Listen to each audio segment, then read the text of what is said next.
या मालिकेच्या 4 नोव्हेंबरच्या भागामध्ये इकडे आता सगळेच जण अस्वस्थ असतात, म्हणजे स्पेशली आकाश आणि भूमी सकाळी उठल्यापासून तोच विचार करत असताना तिकडे मागे येऊन उभी राहते आणि ती आता सांगायला लागते, अपूर्वा काय ग भूमी काय झालं, म्हणजे काल तर आमचं लग्न झालं आणि सगळे आनंदामध्ये खरं तर असायला पाहिजेत, पण मला दिसतंय की तू काहीतरी विचार करते आहेस, तुला काहीतरी चेहऱ्यावरती टेन्शन आहे, काय झालंय मला नक्की सांगशील का, असं म्हणत ती आता भूमीला विचारायला लागते. त्यावरती भूमी म्हणते नाही नाही तसं काही नाहीये. यावरती ती म्हणते नक्की ना, काही असेल तर तू मला सांगू शकतेस, म्हणजे मी जॉगिंगसाठी निघालेली आहे, हे नाही का पटलं तुला, म्हणजे नवीन लग्न झालंय आणि दुसऱ्या दिवशी लगेच मी जॉगिंगसाठी निघाले, हां पण कसं आहे ना, हा माझं रुटीनचा भाग आहे, त्यामुळे माझं रुटीन मी स्किप करू शकत नाहीये. त्यावरती आकाश म्हणतो काय ग तू खाली आलेस खरी, पण आता आपला बलदेव कुठे आहे, यावरती ती सांगते बलदेव अजूनही झोपलाय. आणि त्यावरती आकाश म्हणतो चला चला सगळ्यांनी ब्रेकफास्टला घ्या, मी ना बेकरीमधून म्हणजे आता भूमीच्या आवडीचं सगळं आणलेलं आहे. यावरती आता इकडे अपूर्वा म्हणते ही तीच लकी बेकरी आहे ना जिथे रांगा लागतात सकाळपासून. यावरती मग आता सांगायला लागतो लगेचच आकाश, हो रांगा म्हणजे काय, सकाळपासून किती लोक असतात. यावरती आता इकडे अपूर्वा म्हणते मग तू सकाळपासून तिकडे थांबून राहिला होतास. यावरती आकाश म्हणतो मग काय, बायकोसाठी हे करायला लागतं, कसं आहे दिवसभरामध्ये बायकोसाठी वेळ मिळत नाहीये ना, मग जरा थोडंसं लवकर उठून बायकोसाठी कधीतरी असा वेळ काढला ना तर त्याचं कंपेन्सेशन होतं. बरं तू इतक्या सकाळी सकाळी जॉगिंगला, यावरती ती म्हणते सॉरी, म्हणजे मी भूमीला पण म्हटले की मला जॉगिंग शिवाय जमत नाही आणि त्याचसाठी मी जॉगिंगला चाललेली आहे, काही प्रॉब्लेम आहे. आकाश म्हणतो नाही नाही आम्हाला काही प्रॉब्लेम नाही, पण बलदेव दादाशी नक्कीच बोलून घे, त्याला काही असेल तर, असं म्हटल्यावरती अपूर्वा हसायला लागते आणि ती सांगते नाही नाही इथलं काही काम असेल तर मला सांग भूमी, मी ते काम उरकते आणि मग जाते. यावरती भूमी म्हणते नाही तसं काही इथे काम नाही, तू जा तुझं रुटीन बदलू नको, असं म्हणत आता ती अपूर्वाला पाठवते. बरं अपूर्वा गेल्यावरती सुद्धा भूमीच्या चेहऱ्यावरचं टेन्शन तसंच दिसत असतं जे अपूर्वाने नोटीस केलेलं असतं, जे आकाशने नोटीस केलेलं असतं. मग आकाश तिला सांगायला लागतो भूमी हे जे काही वागतेस ना तू, तुझ्या चेहऱ्यावरचं टेन्शन बाकी कोणी नाही तरी अपूर्वा अचूक पकडू शकते आणि त्यामुळे जरा तू अलर्ट राहा, कारण ती तुला कधीही पकडू शकते आणि त्यामुळे तुझा असं सतत टेन्शनमध्ये राहून चालणार नाहीये. तोपर्यंत इकडून मानसी आणि अथर्व येतात आणि अथर्व अचानकपणे ओरडतो हे काय तिकडे, ते काय तिकडे, असं म्हटल्यावर ती भूमी आकाश दोघं जण चपापतात. त्या दोघांना असं वाटायला लागतं की बहुतेक त्या माणसाने मास्क मॅन जो आला होता त्याने इकडे तिकडे कुठेतरी आता हे ठेवलेलं दिसतंय स्पीकर. आणि त्यानंतर मग दोघं जण एकमेकांकडे पाहतात आणि त्यावेळेला भूमी सांगते आकाश अरे स्पीकर तर कुठे ठेवला नसेल ना, आणि दोघं जण इकडे तिकडे पाहून आता इतके घाबरतात प्रेक्षकांनो आणि दोघांनाही कळतच नसतं की काय करायचं, आत्ता तो स्पीकर लपवायचा की काय करायचं. पण दोघं जण बघतात तर अथर्व म्हणतो काय म्हणू हे कानातलं आहे तुझं कानातलं, अगं इतका हलगर्जीपणा कोण करू शकतं, तूच करू शकतेस. मानसी म्हणते अरे असं काय करतोयस, माझ्याकडून हे सगळं चुकून झालंय, मुद्दाम थोडी ना मी हे केलेलं आहे, असं म्हटल्यावर ती मग लगेचच आता इकडे तो सांगायला लागतो असं कसं, कानातलं हरवलं तुला माहित नाहीये, इकडे तिकडे अस्ताव्यस्त पडलंय, असं म्हणत दोघांची बोलणी चालू असतात. ज्या वेळेला दोघं जण बोलत असतात आता इकडे आकाश आणि भूमी त्यांच्याकडे पाहतात आणि उगाचच आपण घाबरलो होतो असं आता विचार करायला लागतात. बरं हे सगळं चालू असताना मग तोपर्यंत भूमी सांगते नाही रे आकाश, म्हणजे हे सतत ना आपल्यावरती टांगती तलवार आहे, कुणाला तरी सत्य माहिती आहे तो कुणाला तरी सांगेल, मला खरंच कळत नाहीये काय होतंय ते. इकडे तोपर्यंत अपूर्वाला आता एक माणूस धक्का देतो, ती जेव्हा जॉगिंगला जाते तेव्हा, आणि तिचा मोबाईल हिसकवून पळतो. तिचा मोबाईल हिसकवून पळाल्यावरती तो तिचा मोबाईल एका बाईकच्या इथे ठेवतो तिच्या समोर, म्हणजे तिला दिसेल असं, आणि मग ती त्यापर्यंत पोहोचते आणि तिथे असलेली एक चिठ्ठी तिच्या हातात येते की आकाशला बर्बाद करू पाहतेस ना हे मला माहिती आहे आणि त्यासाठी मी तुझा एक मार्ग आहे तो सांगतो तुला, म्हणजे तू न एक काम कर, तू हे सगळं आहे ना या घरात 7 वर्षापूर्वी काय झालं आहे ते सगळं आता शोधून काढ आणि तुझ्या अखत्यारीत आहे ते, त्यामुळे आता तुला हा मार्ग सोपा होणार आहे. असं वाचल्यावरती अपूर्वा विचार करते मी तर आकाशला बर्बाद करण्यासाठी या घरात आलेली आहे, ही गोष्ट तर मलाच माहिती आहे, मग ही गोष्ट माहिती असणारी तिसरी व्यक्ती आली तरी कोण, नाही मला या सगळ्याचा शोध घेतला पाहिजे, नक्कीच काहीतरी गडबड आहे, ही तिसरी व्यक्ती कोण आहे असं म्हणत ती आता या सगळ्याचा शोध घ्यायचं ठरवते. पण त्याच वेळेला तिला असं वाटतं की बहुतेक ही व्यक्ती म्हणजे तीच आहे ज्या व्यक्तीला ती त्या वृद्धाश्रमामध्ये किंवा अनाथाश्रमामध्ये जाऊन भेटते आणि थोडासा तिच्या मनामध्ये शंका येते. बरं, जोपर्यंत तो मास्कवाला माणूस, त्याने अपूर्वाला ती चिठ्ठी ठेवलेली असते, तो मास्कवाला माणूस फोन करतो आणि सांगायला लागतो, मॅडम काळजी करू नका, तुमचं काम अगदी परफेक्ट झालेलं आहे. तुम्ही जे काही तिच्यापर्यंत पोहोचवायचा प्रयत्न केला होता तो प्रयत्न अगदी यशस्वी झालेला आहे, चिंता करायची काहीच गरज नाहीये. असं म्हटल्यावरती मग आता ती बाई सांगते, ठीक आहे. आता ही कोणाला तो फोन करतोय, कोणाला अपडेट देतोय, ती अपूर्वा नाहीये 100%. इकडे तोपर्यंत आकाशने फोनवरती आता सांगितलेलं, अच्छा सापडला का तो माणूस, कुठे होता, काय होता, अच्छा अच्छा कुठे राहतो, असं म्हणत आकाश डिटेलमध्ये माहिती काढतो आणि फोन ठेवतो. फोन ठेवल्यावर ती भूमी म्हणते, कुणाबद्दलची माहिती काढतोयस तू? आकाश म्हणतो, कुणाबद्दल काढणार, अगं तोच मास्कमॅन, म्हणजे जो आपल्या घरामध्ये तो टॅटूवाला माणूस तू म्हणतेस ना, तो टॅटूवाला माणूस आता तो सापडलेला आहे. असं म्हटल्यावरती मग आता लगेचच भूमी म्हणते, तुला कसं काय तो माणूस सापडला?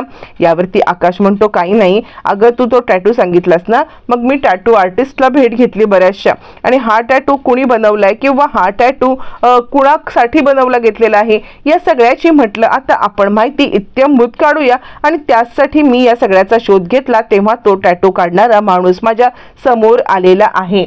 मला समजलंय की तो माणूस कोण आहे आणि त्याचा आता शोध आपण घ्यायचा आहे. असं म्हटल्यावरती मी आता तिकडेच चाललेलो आहे. भूमी सांगते, मी सुद्धा येते. असं म्हटल्यावरती मग आता लगेचच इकडे भूमी सांगायला लागते, मी तुझ्या सोबत येणार. त्यावरती तो म्हणतो, हे बघ, मुळातच काय माहितीये का, या घरातल्या बाकीच्या लोकांना आपण मॅनेज करू शकतो, पण अपूर्वाला उगाच संशय जर का आला ना, तर अपूर्वा आपल्यावरती उगाच म्हणजे हे करत बसेल, कळतंय का? म्हणूनच मला काय वाटतं माहितीये, म्हणजे बाकी कुणाला समजावणं शक्य आहे, पण आता अपूर्वाला समजावणं शक्य नाहीये. याच कारणासाठी आता इकडे आपण हे करूया की तू घरात थांबल्यावरती आपल्याला पुढचा मार्ग मिळेल, म्हणजे तू इथे घरात राहिलीस तर पुढच्या गोष्टी सोप्या होतील. असं म्हटल्यावर ते भूमीला ते म्हणणं पटतं आणि भूमी सांगते, ठीक आहे, मी थांबते इथे. मग आता भूमी ज्या वेळेला तिकडे थांबते तोपर्यंत आता मात्र आकाश ते माणसाला शोधायला निघून जातो आणि तो कुठे असेल असं म्हणत निघतो. इकडे अपूर्वा त्या बाईला भेटायला येते आणि तूच केलंस ना हे सगळं, तूच पाठवलंस ना त्या माणसाला, तुलाच माहिती आहे ना मी आकाशचा बदला घेणार आहे ते, बोल तूच केलंस ना. पण ती बाई काहीतरी असंबद्ध बडबडत असते आणि जी गोष्ट आता असंबद्ध बडबडत असणारी आता मात्र तिला काही कळत नाही. आणि त्याच वेळेला आता इकडे तिला ही गोष्ट समजत नसताना मग आता अपूर्वा म्हणते, अरे मला तर वाटलं होतं की हिला सगळं आठवलंय आणि हिनेच तर माझ्यासाठी माणूस पाठवलाय, पण तसं काही नाही आहे. म्हणजे आता ही तर अजून तशीच आहे, मग माझ्यासाठी कोण माणूस पाठवला असेल? आणि ती म्हणते, सॉरी, मला माफ कर, मला असं वाटलं होतं की हे सगळं तूच केलेलं आहेस, म्हणून तूच या सगळ्यामध्ये आता या गोष्टी केलेल्या असशील असं मला वाटलं होतं, पण तसं काहीच नाहीये. म्हणजे हे सगळं काय आहे? यावरती कोण आहे तिसरी व्यक्ती ज्याला सत्य समजलंय? असं म्हणत अपूर्वा थोडीशी डिस्टर्ब होते आणि त्यावेळेला ती आता त्या बाईची माफी मागते. कोण आहे बाई ते काही अजून आपल्याला कळलेलं नाहीये, पण आता ह्या तिसरा व्यक्ती कोण आहे, तो मला मदत का करतोय, 7 वर्षापूर्वी महाजनांच्या घरात काय घडलं होतं आणि या माणसाला कसं माहिती की मी यांचा बदला घेत आहे, असं ती विचार करते. पण हे सगळं चालू असताना अपूर्वाला कोणत्याच प्रश्नांची उत्तरं प्रेक्षकांना काही भेटत नसतात आणि त्यामुळे अपूर्वा थोडीशी गडबडते आणि त्या माणसाचा शोध तर घ्यायचाच, पण इथे 7 वर्षापूर्वी काय घडलं होतं ते सुद्धा आता इथे आपण शोधायचं असं ती ठरवते. मग त्यानंतर आता त्या माणसाचं काम तर झालेलं असतं आणि तो सांगतो अपूर्वापर्यंत माहिती पोहोचवलेली आहे आणि सगळं ठीक होणार. इकडे तोपर्यंत आकाश आता त्या माणसाचा शोध घेण्यासाठी इकडे तिकडे पाहतोय आणि त्यानंतर मग आता त्याच्या लक्षात आलेलं आहे की आतापर्यंत मी इतकी माणसं पाहिली, पण हा माणूस मला काही दिसत नाहीये, कुठे आहे? मला लपून छपून पाहायला पाहिजे. तिथे असलेल्या प्रत्येक माणसाच्या हातावरती तो पाहण्याचा प्रयत्न करतोय की कुठे खूण आहे का, काही आहे का, पण तिथल्या कोणत्याच माणसाच्या हातावरती त्याला काही खूण वगैरे दिसत नाहीये प्रेक्षकांनो. आणि त्यामुळे आकाश थोडासा गडबडलेला आहे आणि आकाश या सगळ्यामध्ये विचार करतो आहे काहीतरी गडबड आहे. आणि त्यानंतर मग आता आता हे सगळं चालू असताना आकाश लपून बसतो आणि तो विचार करतो की मी आता लपूनच या सगळ्यामध्ये बघतो आणि त्यानंतर मग लपून बसल्यावरती मला समजेल, कदाचित या सगळ्यामध्ये काहीतरी आपल्याला माहिती मिळेल, म्हणून तो लपून बसलेला आहे. लपून बसल्यावरती तो आता विचार करायला लागतो की अरे हाच तो माणूस आहे. आणि ज्या वेळेला बाईकवाला एक माणूस तिकडून जात असतो त्यावेळेला त्याच्या हातावरचा टॅटू आकाशला दिसतो.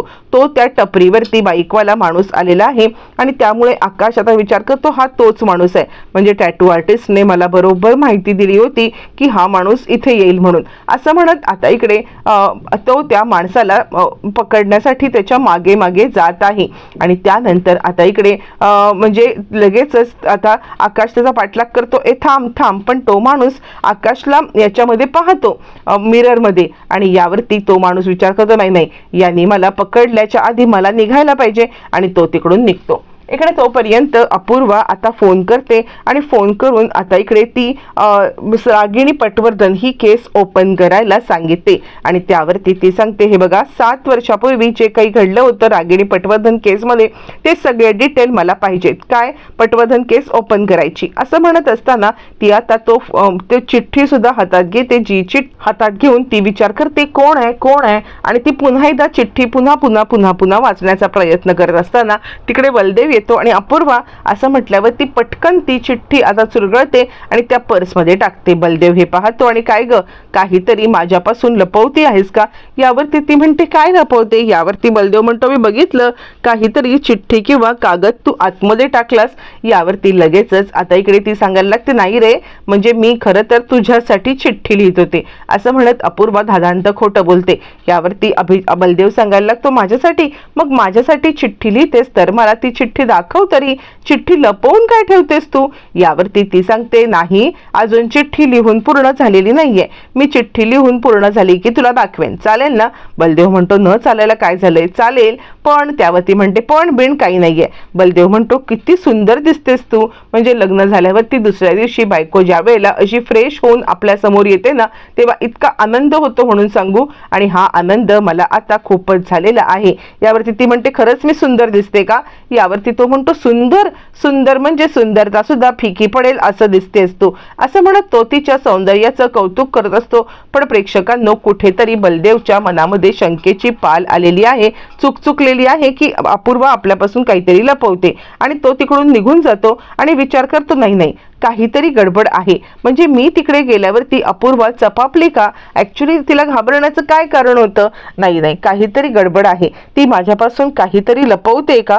पहिल्यांदा बलदेवला तिच्याबद्दल संशय आलेला आहे प्रेक्षकांनो. आणि त्यानंतर बलदेव या मुळापर्यंत जाण्याचा विचार करतो. तोपर्यंत अपूर्वा ती चिठ्ठी हातात घेते आणि चिठ्ठी हातात घेऊन आता अपूर्वा विचार करायला लागते की या चिठ्ठीच्या हँडरायटिंग वरून मी त्या माणसापर्यंत 100% पोहोचू शकते. हो नक्कीच, मी आता हे चिठ्ठीत हँडरायटिंग ते आता मॅच करणार. आणि कोण आहे हा माझा हितचिंतक, काय माहिती सांगण्याचा प्रयत्न करतोय. ॲट अ टाइम 7 वर्षापूर्वी यांच्या घरात काय घडलं होतं हे सुद्धा मला शोधून काढायला पाहिजे. आणि त्याच वेळेला हा कोण माणूस आहे जो माझी मदत करतोय ते सुद्धा मला शोधून काढायलाच पाहिजे. असं म्हणत मग मात्र आता इकडे अपूर्वा या सगळ्याचा शोध घ्यायचं ठरवते. पण प्रेक्षकांनो हे सगळं चालू असताना ती विचार करते की 7 वर्षापूर्वी काय घडलं होतं हे पण मला शोधून काढलं पाहिजे. नक्कीच या घरामध्ये 7 वर्षापूर्वी असं काहीतरी घडलंय आकाशच्या हातून. पण 7 वर्षापूर्वी फक्त आणि फक्त रागिणी पटवर्धन गायब झाल्यात,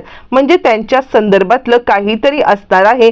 पण काय मला ह्या सगळ्याचा शोध घ्यायला पाहिजे. आणि हा शोध तेव्हाच पूर्ण होईल ज्या वेळेला रागिणी पटवर्धन केस ओपन होईल. आणि म्हणून रागिणी पटवर्धन केस ओपन करणं ही माझी गरज आहे असा ती विचार करायला लागते. आणि त्यानंतर मग आता रागिणी पटवर्धन केस तिने ओपन करायला सांगितल्यावरती आता पुढची माहिती तिला मिळणार असते. कॉन्स्टेबल म्हणतात मॅडम तुम्ही चिंता करू नका, लवकरात लवकर रागिणी पटवर्धन ही केस ओपन होणार आहे. असं म्हणत तो आता तिला ॲश्युरन्स देतो. आणि त्यानंतर मग आता ती खूपच खुश होते आणि काहीतरी आपल्या हाती घबाड लागणार असं म्हणते. तोपर्यंत आता इकडे आकाशला एका ठिकाणी काहीतरी वस्तू म्हणजे आपल्या आपल्या कारच्या बोनेटवरती काहीतरी वस्तू ठेवल्याचं दिसतं आणि म्हणून आता आकाश इकडे तिकडे पाहतोय आणि त्याच वेळेला ती आहे रागिणीची साडी, ज्या वेळेला रागिणीचा मृत्यू झाला होता तेव्हाची साडी.